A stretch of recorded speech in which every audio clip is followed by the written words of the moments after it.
Welcome back to Occupy the Media. At the top of the show, you heard us talk about yet another instance of cops using pepper spray on college students in California. But now we want to turn the mic over to you. What kind of message are universities sending to protesters, and do you think it's warranted? We'll be taking your calls about that topic throughout the entire show. So now is a perfect time to pick up the phone, voice your opinion. Call 877-575-FSTV. With us all the way from Washington, D.C. is Rania Khalek. She's an independent reporter, and she's joining us via Skype. Thanks for joining us. Thanks for having me. Okay, so our big question in this segment, is racial profiling still a problem in the U.S.? Most people know about the Trayvon Martin killing. Well, now Martin's story is shining the spotlight on similar cases that aren't as well known. So, Rania, tell us about this case there in Chicago that's been getting newly revisited attention now, and it involved a police shooting. Yes, in Chicago, a 22-year-old woman, black woman named Rekia Boyd, was shot by an off-duty Chicago detective in the head and died the following day. The circumstances surrounding the shooting are very questionable at the very least.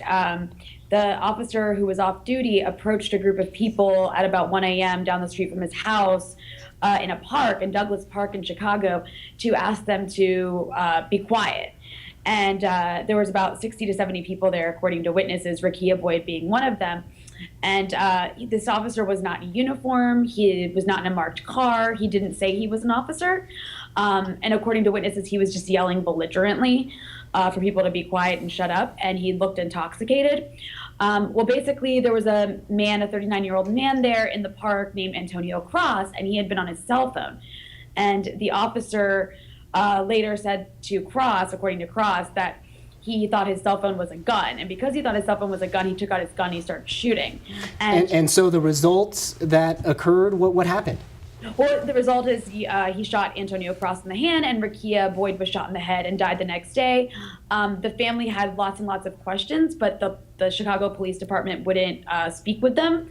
And at this point, the following day, the superintendent of the police actually said in an interview on television with a local news station that it was a justified killing. It was So, there wasn't really an investigation. And it is interesting, Rania, because with the Trayvon Martin killing, it's caused this national debate about racial profiling and shootings. But a lot of people in the black community look around and they say, well, actually, these types of incidences aren't that rare. It's actually, people just aren't paying attention. And it's hard to deny that more mainstream media outlets are talking about racial profiling and racism in general, but who is responsible for starting those conversations? Michael Skolnick, editor-in-chief of GlobalGrind.com, has an answer. Let's see an argument he makes on CNN's Don Lemon. 3 weeks ago, when Joseph Kony, when that movement started, all my white friends were loud and screaming and tweeting and Facebooking and emailing. Did you hear about Joseph Kony? When a 17-year-old black kid was killed in our country, white people were just quiet. And Donna, it was you. It was you. It was Charles Blow. It was Melissa Harris Perry on MSNBC. It was black commentators who were talking about it. And I said, why did they have to talk about it? Why can't white people stand up and say, this is just as wrong? All right, enough from us. Now we want to hear from you. Give us a call at 877-575-FSTV or hit us up on Facebook and Twitter. What do you think about the increasing media coverage of civil rights abuses toward people of color? Or do you want to sound off about the latest pepper spray incident in California, a topic we've been talking about throughout the hour? The lines are open.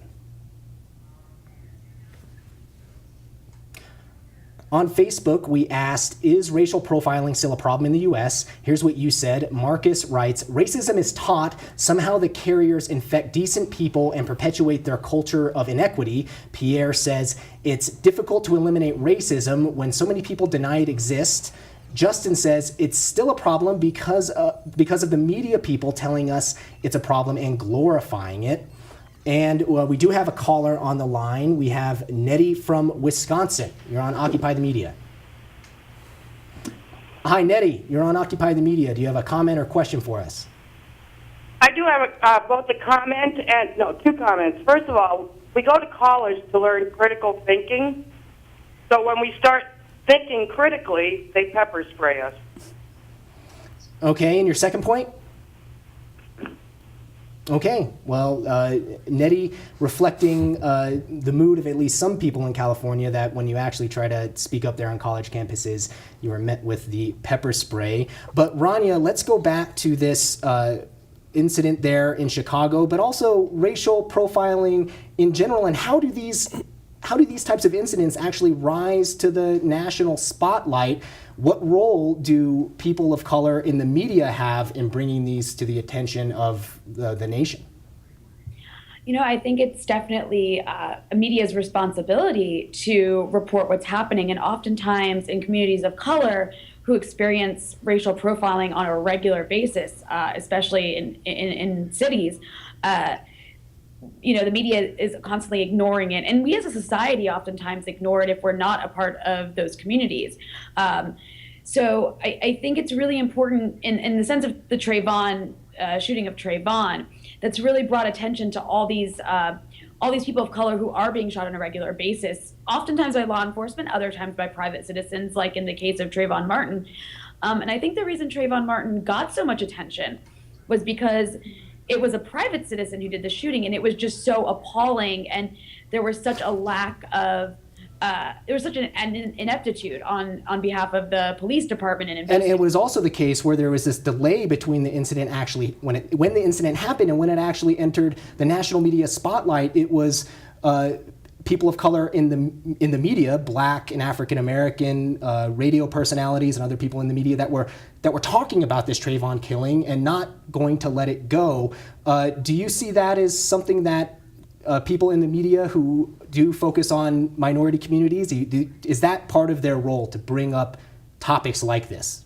I think it's everyone's role in the media to bring up topics like this. However, I do agree that, you know, and that's one thing that goes with the media being more diverse and having more diversity of people, not just white men in the mainstream media reporting on everything, because that's a lot. I mean, I think that might be a reason why this is such an invisible problem in the news. But yes, I think absolutely people who identified with this, people who grew up in communities of color, in the media, absolutely, they brought this to the forefront.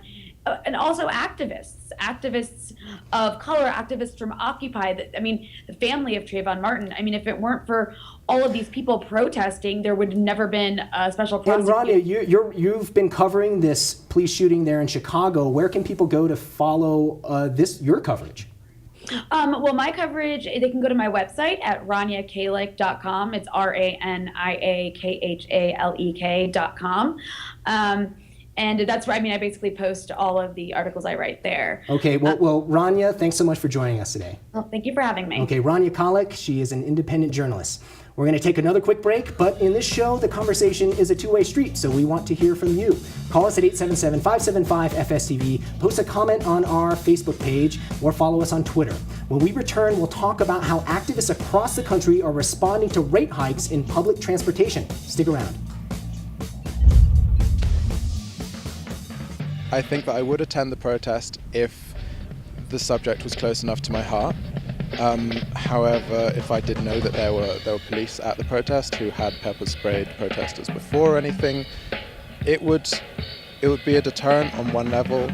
I would go out regardless of the threat, even if it were pepper spray. I don't think any violence would have stopped me the first time around, so long as our message was still being heard.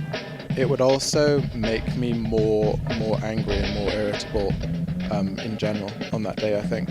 I would be scared if I got pepper sprayed. It's something I wouldn't want to do again, and that would be a stifling feeling to not be able to voice your opinion. Maybe they need to do things more on a sort of one-on-one basis. Stand up, fight, voice your opinion.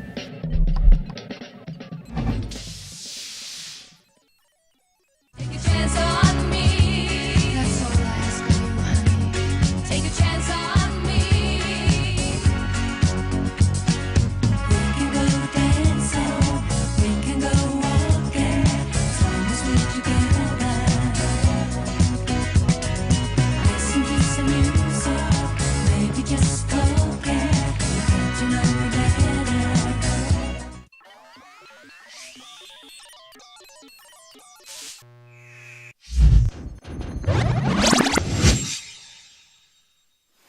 Hello, I'm Antoinette June, and this is your Occupy update. April 16th is the national occupation of Washington, D.C., Occupy Power. On that day, occupiers will greet Congress's return to D.C. with direct actions as they occupy power and show just how strong Occupy Power is. For more information, or if your occupation would like to show solidarity with this event, please visit nowdc.org. You're watching Free Speech TV, a network powered by the people.